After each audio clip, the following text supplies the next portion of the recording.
It's The Log. I'm Charles Purcell. Welcome to our special Thanksgiving episode. We've got a full lineup here with us around the Thanksgiving table. We've got, of course, Chucky Bucky is here. Hey there, hi there, ho there. Good to see everybody. And Uncle Chuck, of course.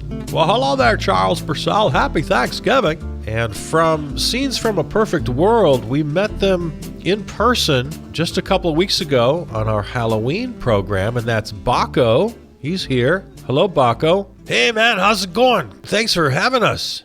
And little Billy, of course. Hi, Billy. How you doing? I'm good. Happy Thanksgiving. Yeah, happy Thanksgiving, everybody. I'm Billy. All right, Billy. And someone else we met on our Halloween program, Death, is here. We welcome Death. Hello. Thank you for having me. Great to be here. Death, of course, is the Death we all know and love. It's got the big black hood and the scythe. Yep, that's me. So, Death, is your son going to be with us today? Oh, you mean Death Jr.? Yeah, is Death Jr. going to be joining us for Thanksgiving? No. This is his busy time of year. In fact, it's his busiest time of year. Oh, it is? Yeah, with the whole Black Friday thing and all of that. Yeah, he's going to be, he won't be joining us. Well, that's fine. He's a little bit of trouble anyway, to be honest. Hey, you're not telling me anything I don't already know, believe me. And, of course, music provided, as always, by our own musical director, Peter Donalds. Hi, Peter. Thanks for being here. Hey, that's what you pay me for. Well, yeah.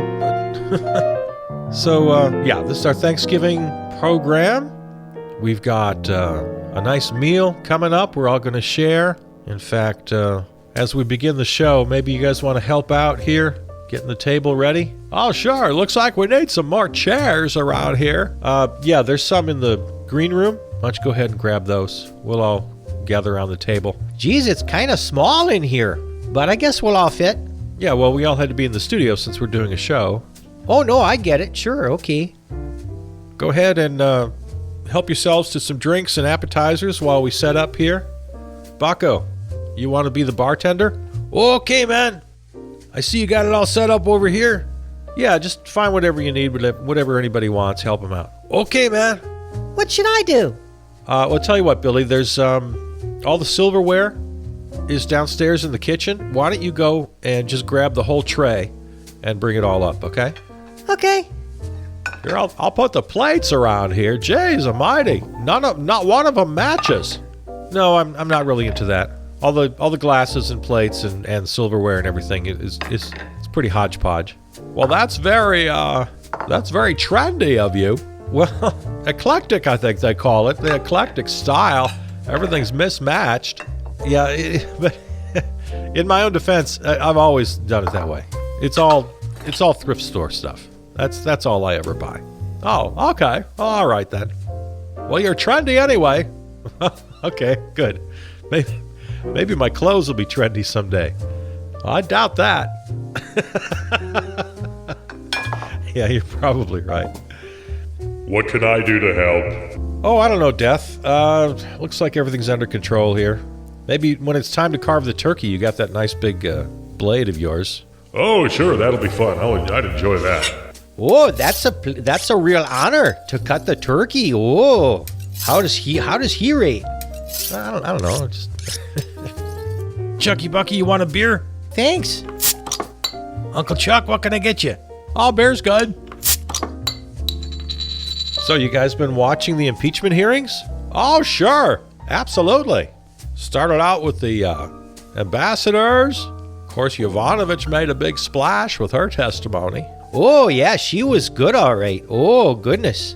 She getting the job done like a boss. A lot of people are pointing out, I've seen comparison pictures of people like Hillary Clinton and Marie Yovanovitch and other women at the witness table, just completely calm and collected, juxtaposed with pictures of Brett Kavanaugh and Agent Orange and what's his name? You know, the Southern guy. I forgot his name. All right, Lindsey Graham. Yeah, Lindsey Graham.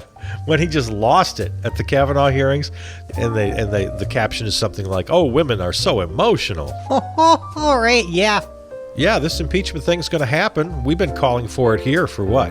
Over a year. Of course, you got that 30% or so of hardcore crazies, the contemptibles or the Deplorables. all right, the deplorables they call them. Nothing can move them, I guess. But yeah. Here's the silverware. Oh, thanks, Billy. You can put it right down there. Come on, Billy. I'll get you something to drink. Okay. We seem to be a little short on knives over here. You got some more knives? I don't know. We got what we got. There might be more in the kitchen if you want to go check. Hey, Billy, I see you eyeing that vegetable plate there. Yeah, it looks good. Well, go ahead, have some. That's the appetizers over there. You don't have to wait to be invited. Go ahead, rip it up. Okay, thanks. So yeah, right. We had that first week, and then the following week we had some big names: Vindman and Volker. Sondland, of course, was probably the biggest name of all. So we'll see how that goes. We'll follow it with interest, of course. You know, one of the right-wing talking points I've seen, which are just so lame. One of them is that, you're wasting. Congress is wasting its time with this impeachment. When they could be doing such important things. Well, first of all, there are 535 members of Congress, right? 435 in the House, another 100 in the Senate.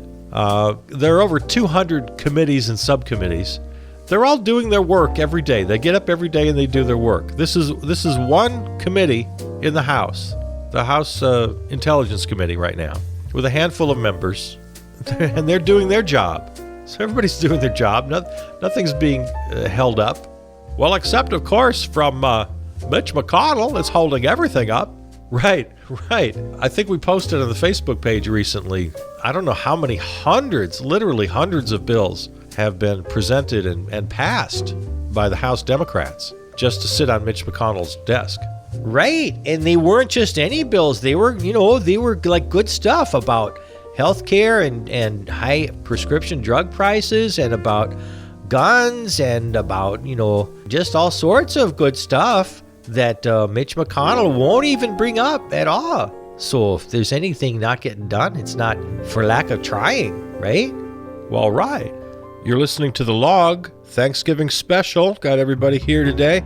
Well, I know that talking politics is the greatest Thanksgiving tradition, and we're going to do plenty more of that. But right now, everybody, stop what you're doing, gather around here, because Billy has written a Thanksgiving pageant.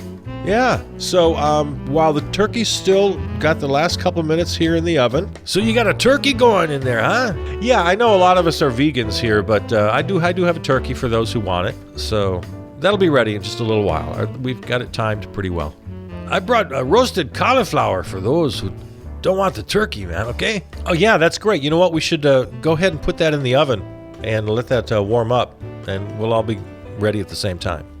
We're all ready to go otherwise. What do you say we listen to Billy's pageant? Well, you're not just going to listen. Everybody's in it. Oh, right. Of course. Everybody's going to participate. Okay. Take it away, Billy. Okay. So I've got parts for everybody. Baco, you're going to play Squanto. Here, I copied scripts for everybody. Here you go. Charles Purcell, you're going to play George Weymouth and John Winthrop. Okay. Chucky Bucky, you'll be Governor Bradford. Oh, and also, Chucky Bucky, you'll be Captain Benjamin Church. Oh, wow, this looks great. Okay. And Uncle Chuck, you're Chief Osemequin, Chief of the Wampanoags. Well, all right, great. And also Chief Metacom, also known as King Philip. He was chief of the Pequots. That was the big Pequot War. I know about that one. Yeah. What about me? Death, you're going to play George Washington and Abraham Lincoln. Oh, great, okay. Everybody ready? Yep, Yeah, ready. man. Okay. Yep. Okay, here we go. The Real Story of Thanksgiving by Billy Nelson. In 1605, an English explorer and slave trader, George Weymouth, took Squanto, a member of the Pawtucket band of the Wampanoag Nation, from his home in what is now North America to England. Oh, that's me. So, Squanto, how would you like to go to England? No way! I don't want to be your slave! Oh, no, nothing like that. You're a smart guy. You can work for me. Yeah, I don't know. Squanto did go with Weymouth. Historians aren't so sure what his status was, but he wound up being kidnapped several times and held as a slave all over Europe. While Squanto was in Europe, some other Englishers kidnapped a bunch of Squanto's band of Pawtuckets and sailed them to England to be slaves. After many years and 5 cross-Atlantic voyages, Squanto finally made it back home. Hey, where is everybody? Where my Pawtuckets at? Hey, Chief, what's up anyway? Chief Alsemaquin was chief of the Wampanoag Nation. Well, a bunch of damn Britishers took them as slaves and left behind smallpox, which virtually wiped out the rest. That totally sucks. The Pilgrims arrived in Massachusetts Bay in 1620, and they met Squanto, the last of the Pawtuckets. Hey there, how's it going? You speak English? Yeah, I was over in England and learned the language. Cool. Could you help us out? We don't know what the hell we're doing. Squanto taught the Pilgrims how to grow corn and to fish, and even negotiated a peace treaty between them and the Wampanoag Nation. At the end of the first year, the Pilgrims held a feast with Squanto in attendance. Oh, everybody reads that part. Bang, bang, bang, bang, bang, bang, bang. One of the ways the Pilgrims celebrated was by firing their guns in the air. Bang, bang, bang, bang. Wow, man, that's pretty messed up. Hey, shots! Are we being attacked?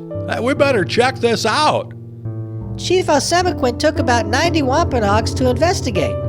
Hey, what the hell's going on over here? It's okay, man. They're just celebrating. They're friends of mine. We got a treaty, remember? Hey, Squanto, are these your people? Welcome. Come on in. The more the merrier. Hey, Chief Alsemaquin, Governor Bradford is inviting you to join the feast. Well, thanks, but there's really not enough food here for everybody. Hey, Wampanoags, go get those deer we just killed and a whole bunch of corn and veggies to go with it. Hey, thanks, man. The party lasted for 3 days. Everybody had a pretty good time, even though Chief Alsemaquin didn't really trust the Pilgrims, so he and his Wampanoags kept an eye on them. In the next few years, religious zealots called Puritans began arriving by the boatload. They seized land, captured the strong young natives for slaves, and killed the others. The Pequot Nation hadn't agreed to the peace treaty Squanto negotiated with the Wampanoags, and they fought back. The Pequot War was one of the bloodiest Indian wars ever fought. In 1637, over 700 men, women, and children of the Pequot tribe had gathered for their annual Green Corn Festival. In the pre-dawn hours, the sleeping Indians were surrounded by English and Dutch mercenaries who ordered them to come outside. Those who came out were shot or clubbed to death, while the terrified women and children who huddled inside the longhouse were burned alive. The next day, John Winthrop, the governor of the Massachusetts Bay Colony, declared a day of Thanksgiving. I declare a day of Thanksgiving. Because 700 unarmed men, women, and children had been murdered. What a great victory! Hey, colonists, attack village after village. Women and children over 14 will be sold into slavery. Murder the rest. Bounties will be paid for Indian scalps. Boats loaded with as many as 500 slaves regularly left the ports of New England.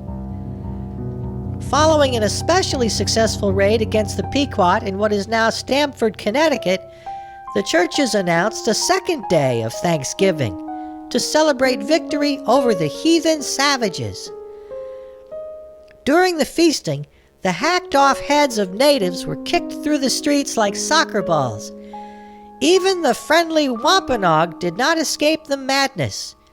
Chief Metacomb, known as King Philip, was not happy. What the hell, man? I thought we had a deal. But Captain Benjamin Church said, Nope, off with his head. and Metacom was beheaded on August 20, 1676.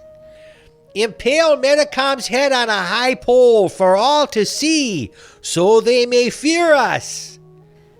Metacom's head remained on display in Plymouth, Massachusetts for 24 years.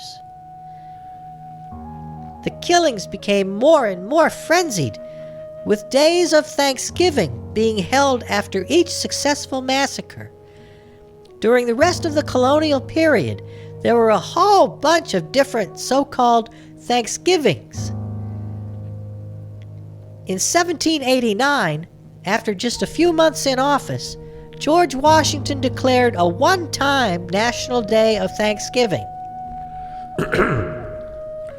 Whereas it is the duty of all nations to acknowledge the providence of Almighty God, to obey His will, to be grateful for His benefits, and humbly to implore His protection and favor, I do recommend and assign Thursday, the 26th day of November next, to be devoted by the people of these states to the service of that great and glorious being, for all the great and various favors which He hath been pleased to confer upon us.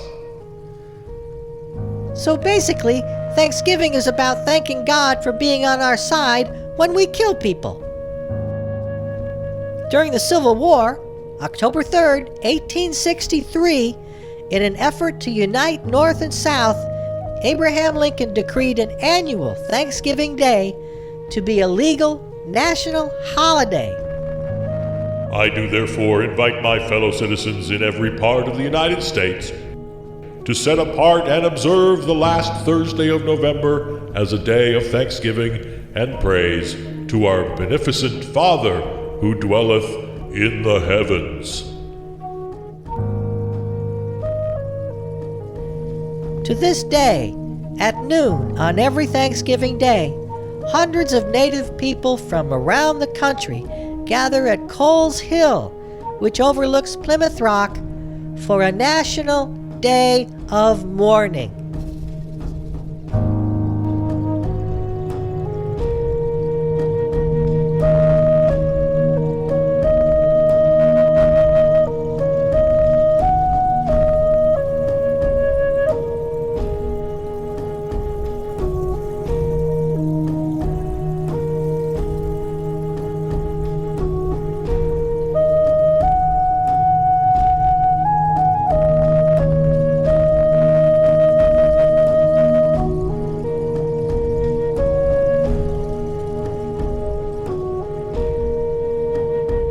It's The Log.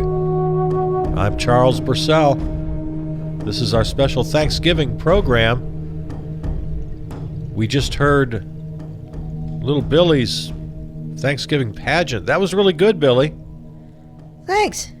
You write that all yourself? Yeah. Hey, man, that was great. Good going.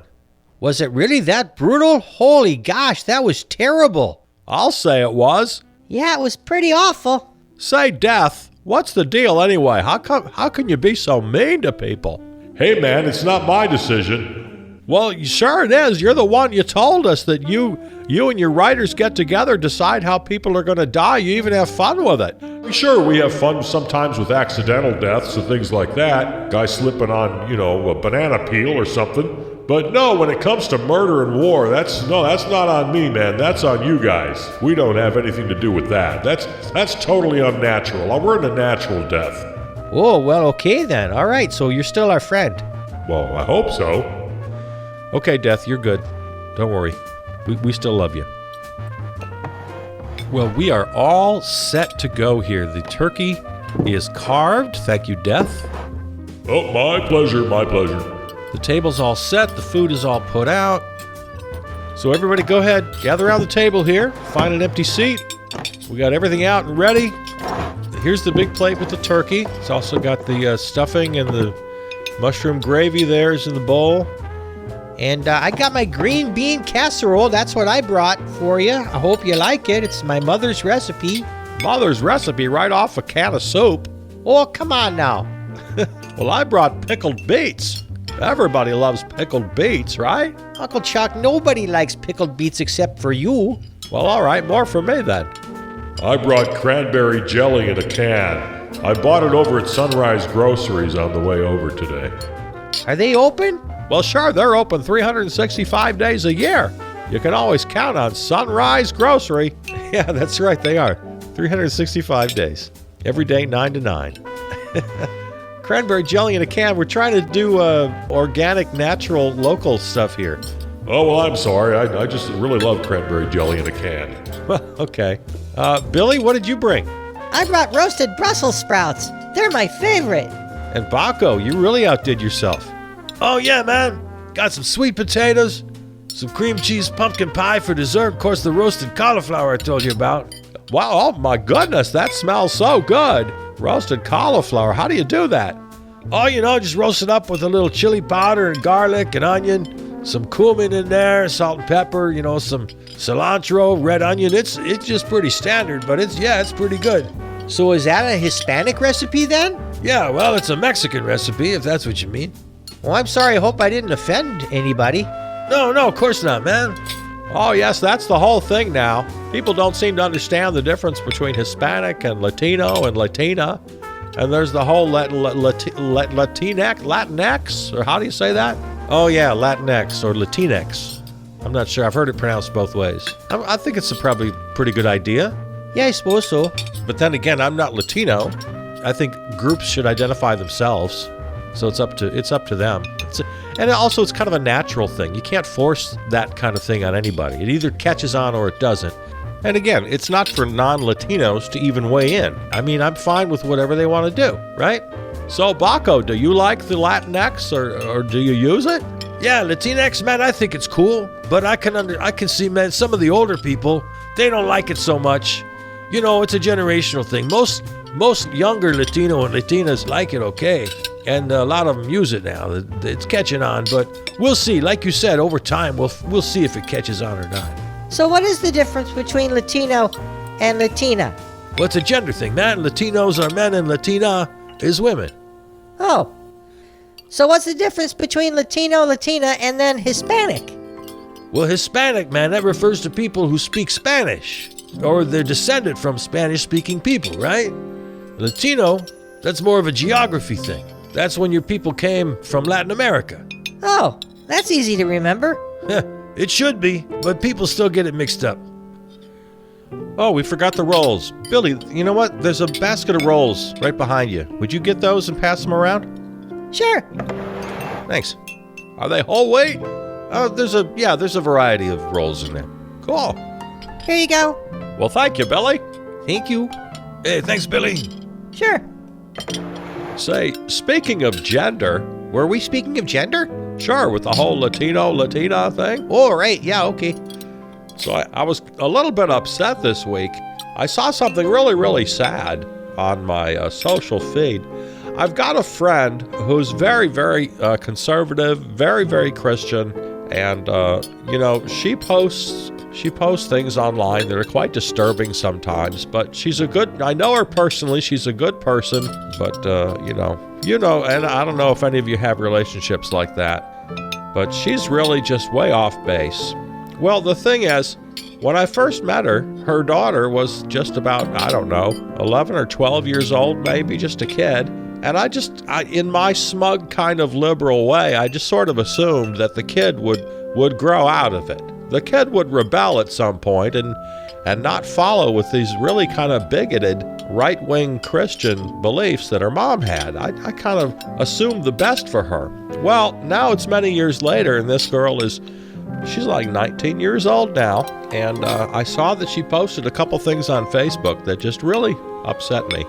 A couple of memes. The first one, it's a picture of Elizabeth Warren on the top, and the caption is, "Climate change is proven by science. Why can't you accept that?" And then right below that is a picture of Will Smith for some reason. I'm sure he never said this, but the caption there says, "Well, science proves there are two genders. Why can't you accept that?" Now, that just made me sad. This was the young girl who's now I think 19 years old, who posted that. So she is full in on these bigoted, ignorant kind of ideas. I mean, there's so much here. I mean, denying climate change is bad enough, but then putting words into Will Smith's mouth, poor guy, it was not about him. Science proves there are two genders. Well, it's the exact opposite, of course. We all know that. At least we should know that. Science proves there's a whole spectrum. And depending on what you're born with and what your brain is telling you and what hormones you got inside you, and science has learned so much about the transgender community. So it's just flat out 100% opposite of what's right. It's just completely 100% wrong. And it just makes me sad. I bring it up because it does. It makes me sad that this girl, who I assumed would find some freedom as she got older and she would rebel, now she's completely bought in. And then there's another one, same kind of a deal. 2 pictures, 2 captions. On the above, it's a very unflattering picture of Greta Thunberg looking kind of angry. And she says, "My generation will decide the future." All right. And then right below that, a picture, for some reason, of Telly Savalas and Clint Eastwood in A Dirty Dozen, I guess, or one of those kind of movies. And the caption there is, "Your generation can't decide if they're a boy or a girl." So there again, it's a horrible, transphobic, bigoted, ignorant kind of a thing. And, you know, she's this 19-year-old young woman. Who am I to, I'm not going, I don't know, should I engage with her on this? Again, it just made me sad. I'm not sure what to do about it. That is sad. Yeah, maybe you should. Maybe you should go ahead and comment on on the post. If you're Facebook friends with her, I don't know. Yeah, and it gets back to this whole thing about how we deal with each other. That is really sad that a young girl, you met her when she was just a kid, right? You said 11 or 12 when you met her mom. Yeah. That is too bad. Well, maybe she'll still at some point go off to college and get right. That's too bad. Yeah, man, that sucks. I hope she finds her way at some point. Yeah, me too. You been watching the impeachment, Baco? Oh yeah, it's a little confusing, but at the same time, it's called so many things are pretty obvious, right? I'll tell you the one thing that's bugging me is the quid pro quo, right? Oh, quid pro quo, quid pro quo. From my understanding, you don't even need the quid pro quo. It's not that you have to give something in return. Asking a head of state to do your dirty work and to help you out for your election, man, for your political gain. Trump didn't have to offer him anything for it. Just asking is enough. That's bad enough. That's all they need, man. Right, exactly. Nobody has to prove quid pro quo. In other words, I'll give you the military aid, but only if you help me out. Even if he never brought up the military aid, which is bad enough, but even if he never brought it up, even if he just said, "Listen, I want you to help me in my election campaign. I want you to dig up dirt on my political rival. I want you to follow up on this debunked conspiracy theory and make a public announcement that you're concerned and you're looking into it." Just that alone is enough. Using the hold on the military aid as incentive just makes it worse, but it's already bad enough. And it's not quid pro quo, it's not this even deal. It's using taxpayer-funded, congressionally approved military aid, and he's putting that in his own pocket, saying, "I will release it only, I'll open up my pockets only if you do my dirty bidding," right? So that's just extortion. That's bribery and extortion. It's also clear they got nothing anyway. These are things that everybody already knows. The other thing, and I'm sorry this is kind of obvious, but the other excuse is that it didn't work. Well, Ukraine got the aid, so no harm, no foul. Well, right, and that's just ridiculous. Attempting a crime is a crime. Some of this is so ridiculously obvious, it's almost embarrassing to have to bring up. Yeah, but that's where we are. Things that are so obviously true have to be defended all the time in this new post-truth world that they're trying to build. Say, Death, you doing okay there? Can I get you a drink? No thanks, it just goes right through me. Okay then. You know the thing about that whole Biden thing, I wish I could find some more reporting on this. I've actually looked it up and I can't find it. I heard a very good report on National Public Radio a couple weeks ago when this, actually it might have been more than a month ago when all this broke. And they had an expert on explaining that this is something that corporations do. You know, Burisma is this big oil and energy, company, the biggest one in Ukraine. And of course, yeah, it's a big deal. But international corporations will put people on their board of directors just to get a little, some prestige. And they will name people who aren't at all qualified to be on boards of directors. It happens all the time, all around the world, in every corporation. So the fact that Hunter Biden was on this board is just one of many dozens and dozens of sort of high-profile sons and daughters of famous people or people with influence. They try to put them on their boards. It's very common. Now, is it right? Is it a good practice? Well, no, probably not. Is there potential for conflict of interest? Certainly there is. Is there at least the impression of it? And yes, of course. So nobody's really defending it, but it's very common. It's, according to this expert I heard, very, very common around the world that people like Hunter Biden, sons and daughters and wives and husbands of powerful people, wind up on boards of directors, and just for the prestige and maybe, maybe a little bit of influence if they can get it. No, it's not good, but it's so common. Did you see the latest? Oh, he said that marijuana is a gateway drug? Oh, mercy. This guy living in the 50s, Joe Biden. Yeah, I saw that. And then Cory Booker at the debate says, "I thought you were high, Joe." You're listening to The Log, Thanksgiving special. Talking a lot of politics and other things around the dinner table here with everybody. No Black Friday for us. We don't do that. Maybe we'll talk about it, but we won't do it. And we'll be right back.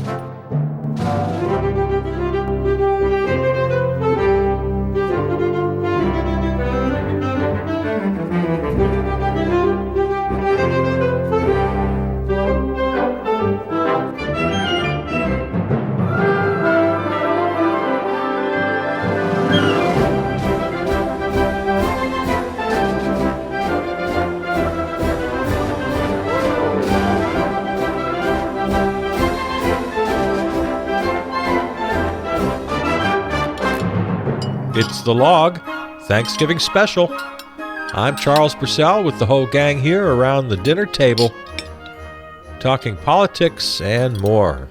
Oh, here's one other talking point needs to be busted. Again, like you said, Charles Purcell, we have to keep defending things that are just so obvious. It'd take you about 10 seconds of Google research, the easiest thing in the world. The whole Javelin thing, the anti-tank weapons, and the talking point from the right-wingers was saying, oh, Barack Obama only gave them blankets. Well, that's another talking point that is, if not an outright lie, it's just been spun to within an inch of its life. Barack Obama gave hundreds of millions of dollars in aid, including military aid, to Ukraine over the years. He didn't give lethal weapons, that's true. He didn't give the Javelins, but he gave all sorts of military aid, just part of which included some blankets and as one item of hundreds. So that was basically, again, spun so much that it just spun into a lie, basically. And the other thing about the Javelin anti-tank weapons, they're stationed on the opposite side of the country. They're nowhere near the front where they're fighting with the Russians. By design, it was part of the deal. They're not even allowed. So the Javelin thing is it's just more smoke and mirrors. And while you're talking about military and all of that, here's another thing. Oh, well, okay. Well, according to Jim Jordan and Devin Nunes and all these jokers, it was, Trump had to make sure that there was no corruption. He was just doing his job. He's not going to give that military aid until he's sure there's no corruption. Oh, corruption is endemic in Ukraine.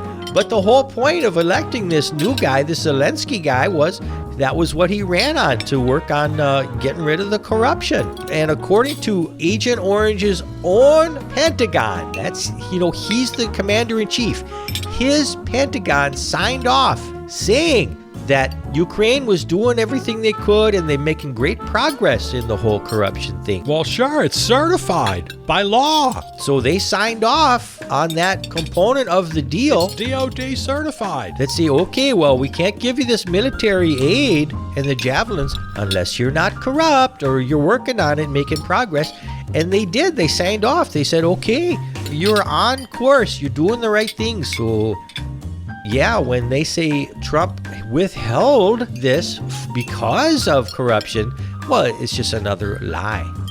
Well, and there's another case of having to decide whether Trump is just an idiot or he's a conniving, thief. Probably both, of course, but the military people have testified to Congress that they'll tell him one thing, and then he'll say, well, that's not what I'm hearing.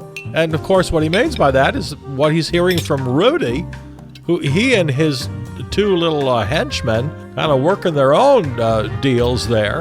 And then, of course, everybody on Fox knows. So he's taken the word of Rudy and Fox over the word of his own Pentagon and his own intelligence community.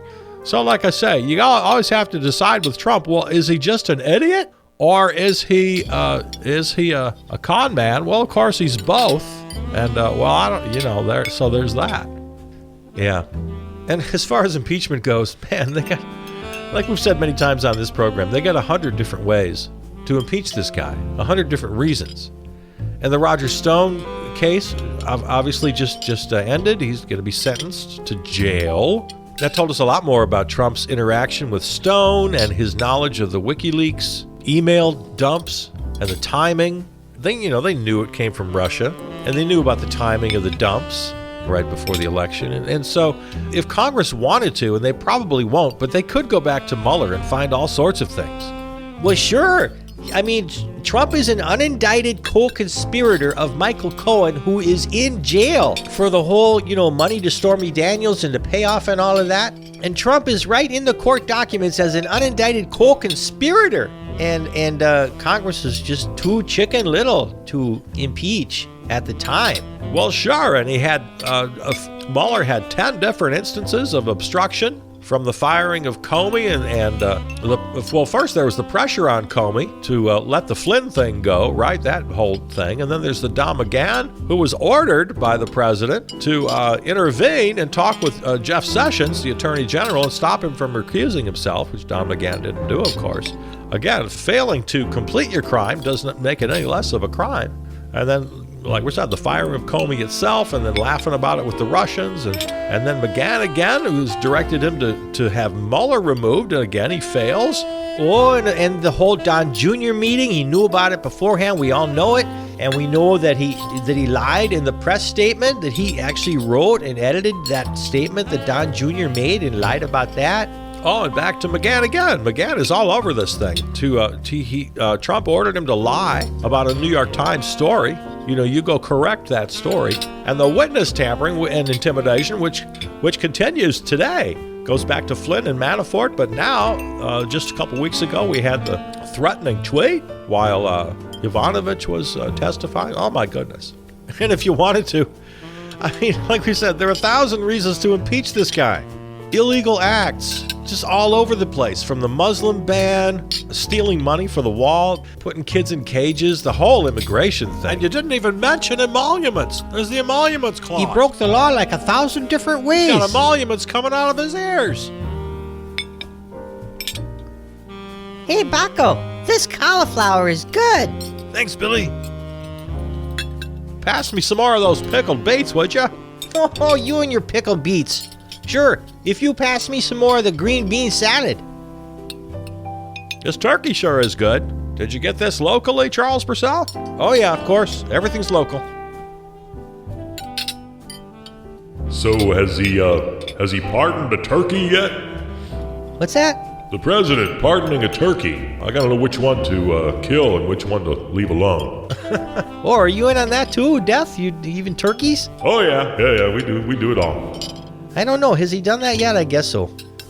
When did they first started doing that? I guess it goes back all the way to Truman, but it was never like an annual tradition. I think JFK made a little joke about it. Oh, maybe I should pardon one of them. Well, that's right. I think by my understanding, it's actually been a tradition, an annual tradition since George H.W. Bush. I read somewhere 1989 was the first year it became like an annual tradition. We've been doing it ever since. Yeah, it's pretty stupid. So I saw a couple of jokes about that he would pardon the turkey only if he helped to dig up some dirt on Biden. Oh yes, the little jokes, the little memes, they're always so entertaining. Oh, the Epstein meme has really taken off. Some people think you shouldn't be joking about it, but I think it's an effective thing that, it's so obvious that Epstein didn't kill himself. So now they'll put it like in a meme, and they'll hide it in there so they'll trick you into reading it. Like, here's a recipe for pumpkin spice tea. And then the very last item will be, Epstein didn't kill himself. Or Epstein was murdered. Yeah, I've seen those. Those are good. I have no problem with that. I think that's fine. Oh, and the biggest meme of all, the hollering lady and the cat. Remember the Seinfeld episode where they're trying to decide whether or not the voice is played if it's over? Hola! Oh. Yeah, I remember I remember that. That was funny. And they finally decide, yeah, it's been played. Well, the lady and the cat meme, for my taste, is still going strong. I think it's hilarious. People are coming up with really good things. Well, you did your own lady and cat meme, didn't you, Charles Purcell? Yeah, I did. Oh, I know, I saw it. It was right after the first couple of days of testimony. And you had the lady yelling, she's pointing and yelling, saying, "I request unanimous consent." Right. And the cat says, "The gentle lady is not recognized." I thought that was pretty good. Also, that was yours, Charles Purcell. Did you create that meme? Yeah, I did. Oh, that's pretty good. Yeah, I thought so. I thought it was not too bad. Well, I'm sorry. I'm talking too much politics. I'm sure this is happening all over the country, right? Everybody's sitting around Thanksgiving, talking politics. Half the family is fighting, and the other half is asking them to please shut up. So what else can we talk about? Would you pass the sweet potatoes, please? Sure, here you go, Billy. Hey, man, your Brussels sprouts are so good. Thanks. Oh, they really are. They're delicious. I'll say. Are there any left? You know what? Just a couple. Here, Billy, you take the last of the Brussels sprouts, too. You earned them. Thanks. Everybody good on drinks? Yeah, I'm good. Yeah, thank you. Okay. So, how about all those streaming services, huh? What's that, Death? Oh, the streaming services. Disney Plus just started up. Oh, yeah. Big news there. I don't do any of that. No, me neither. Oh my gosh, there's so many of them. Yeah, my son is big into that. Those streaming services. Death Jr.? Yeah, Death Jr. He loves them. He pushes those all the time. He's always trying to get me to sign up for one or more. You got to sign up for half a dozen of them. Oh, sure. There's Hulu and there's Netflix, Apple. Well, yes, and there's Amazon Prime and YouTube and Sling. And you could probably name, 20 more. Yeah, Death Jr. just loves that kind of thing. That's one of his main tools of recruitment. Oh, yeah, Death Jr. He's the one who kills you before you die, right? Yeah, so that's Death Jr.'s game. He creates a lot of walking zombies. He kills you with stuff like streaming services. Right. I take people when they die and get them where they're going. But, yeah, that's Death Jr.'s thing. He kills them, and then they live for another 60 years. But basically, they're just the Walking Dead. Right. Oh, right. Yeah, Death Jr. I remember him. He's quite a little troublemaker, isn't he?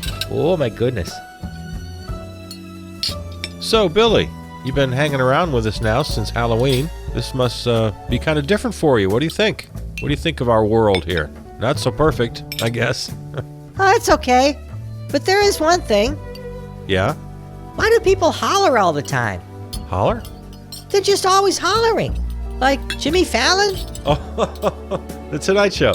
Yeah, The Tonight Show. He's always hollering. Yeah, there is a kind of a hollering and hype. I think that kind of crept up on us. Maybe the rest of us didn't notice it. It takes somebody new to notice that.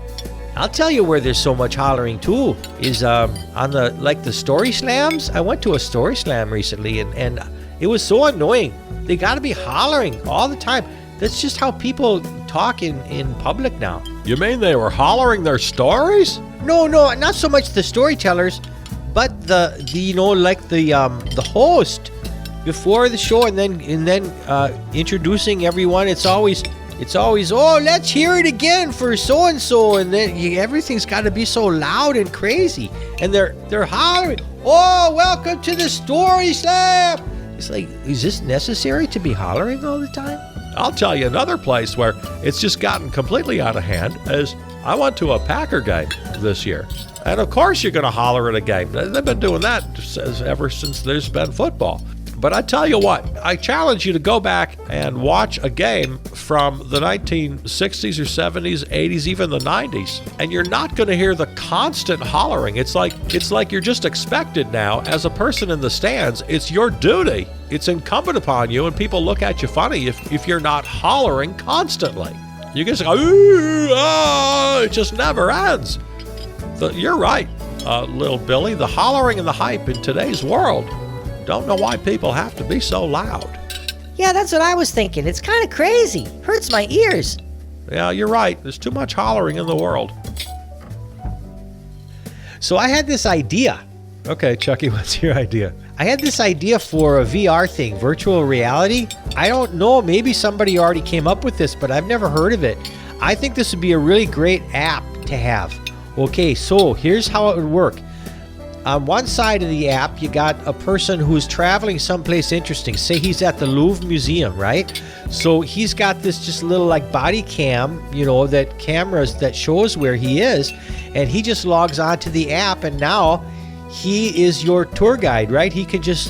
Everybody can see what he sees. And then on the other side of the app, there's me sitting home on my couch, say, hey, I think I'd like to go to the Louvre. And I just flip on the app, and I see if anybody's at the Louvre, and there's somebody. I click on, I watch. If I don't like them, I click on another person. So then you put on your VR, and watch what the body cam is seeing. And this will be happening all over the world. So at the click of a click, you just go, oh, well, I'd like to see the Great Pyramid of Giza, or I'd like to, go see Aboriginals in Australia, or whatever you want to see. And then you just click on if somebody's there, and if the app got real popular, somebody'd be everywhere every minute of the day. So isn't that a cool idea for a VR? That's not a bad idea. We'll have to check into that. Hello, Father. Oh, no. It's Death Jr. It's the Log Thanksgiving special. We'll be right back.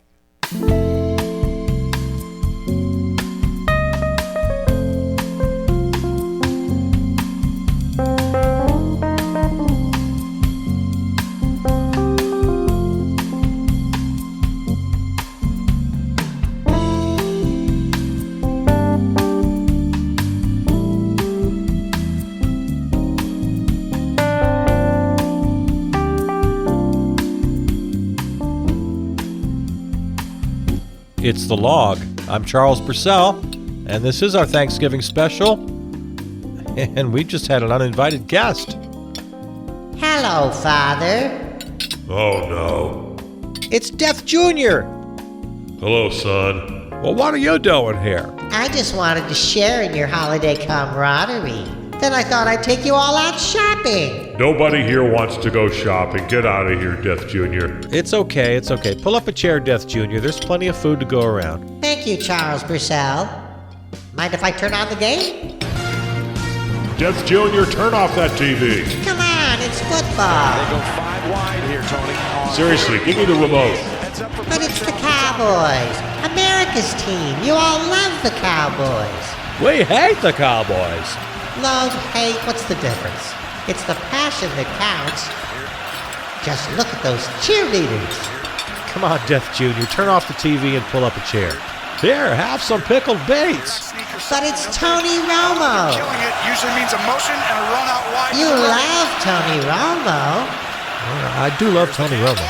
He's from Burlington. He and I were born in the same hospital. Oh, really? Yeah, Tony Romo, man, he's pretty good. He's your guy when it's one-on-one. He calls every play before it happens, like he always knows what's coming. All right, that's enough. Okay, it's a commercial. Turn it off. But the commercials are the best part. Look! Hey, it's the AirPods wireless headphones with charging case. Those do look pretty cool. Turn off the TV. Did anybody see the score? I didn't catch it. Okay, we'll leave it on just long enough to see the score, okay? So, what were we all talking about before I came in? I was talking about VR. Yes, I know. Well, how did you know? You all have phones, don't you? Who do you think is listening when you talk? None of us were using our phones. So naive. Look at your phone now, Chucky Bucky. Oh, look at this. The latest VR. Wow. That's a ridiculous price, too. Let's play a little game. Everyone think about the gift you want most for Christmas. Ooh, a game. Is everyone thinking? Now turn on your phones. No phones at the table. Oh, come on. It's just a game.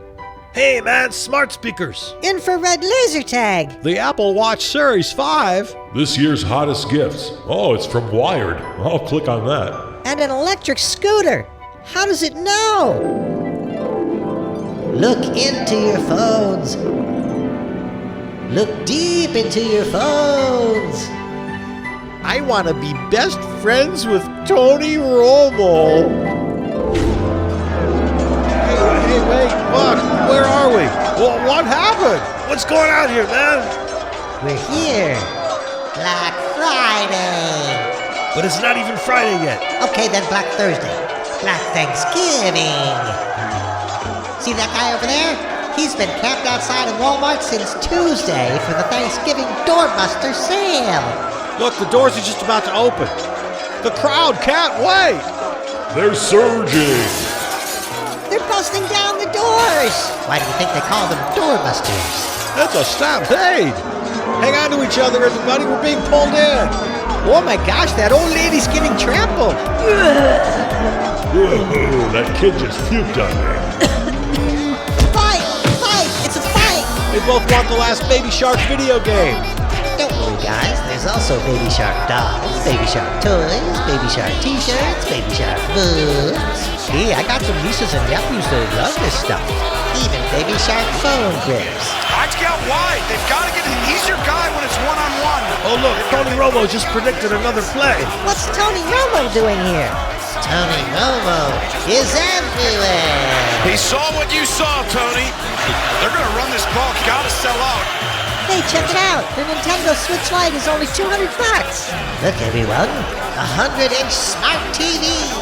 Come on, you guys. He's got all of us under some kind of spell or something. You gotta let go. With a Roku Streaming Stick Plus included.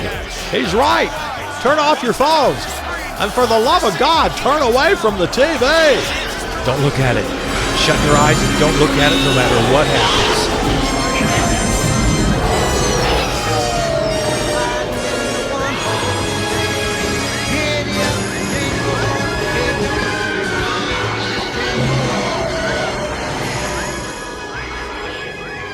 It's the log.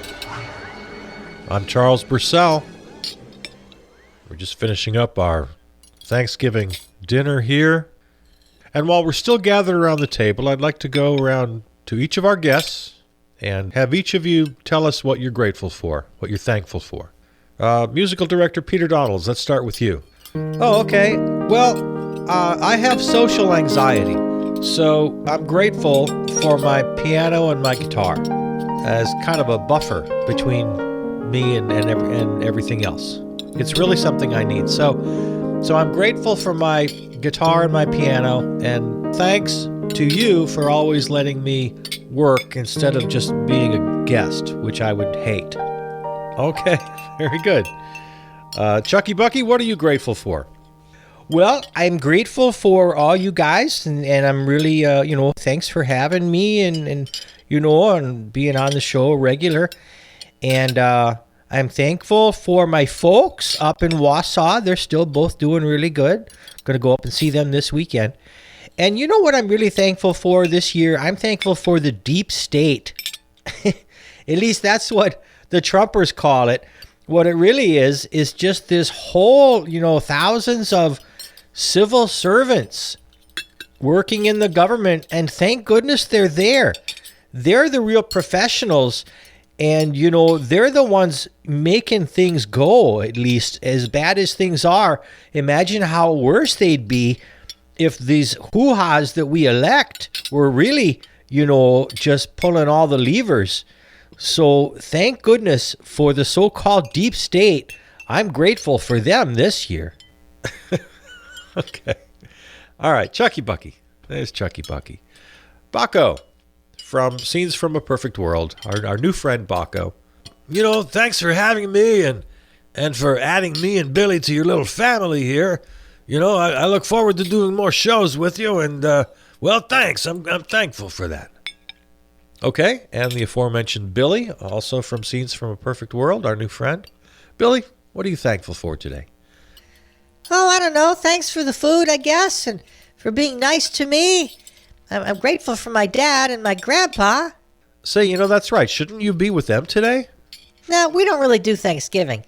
And anyway, I'm not really away from them since I'm just in another dimension. When I get back there, it'll be the exact same time I left. That's kind of how it works. Okay.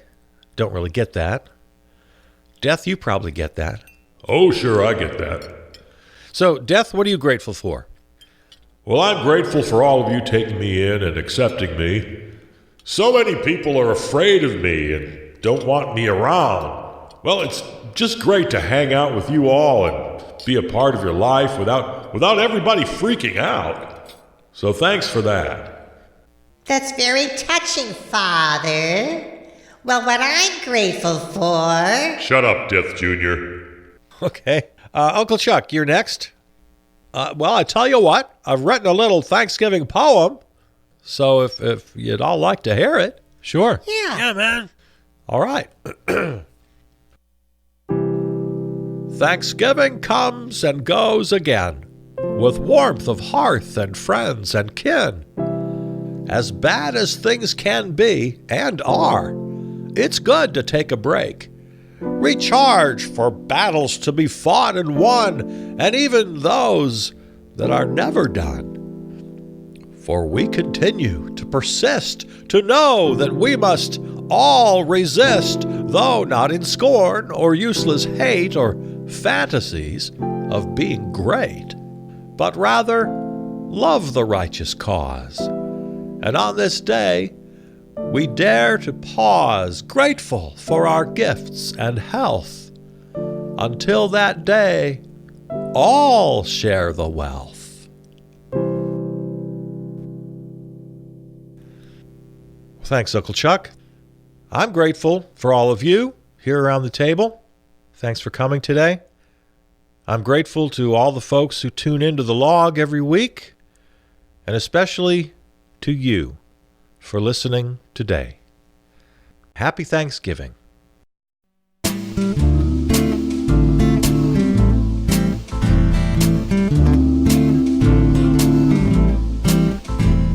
This episode of The Log is available right now wherever you find your podcasts, including Apple Podcasts, iHeart, YouTube, and the podcast source.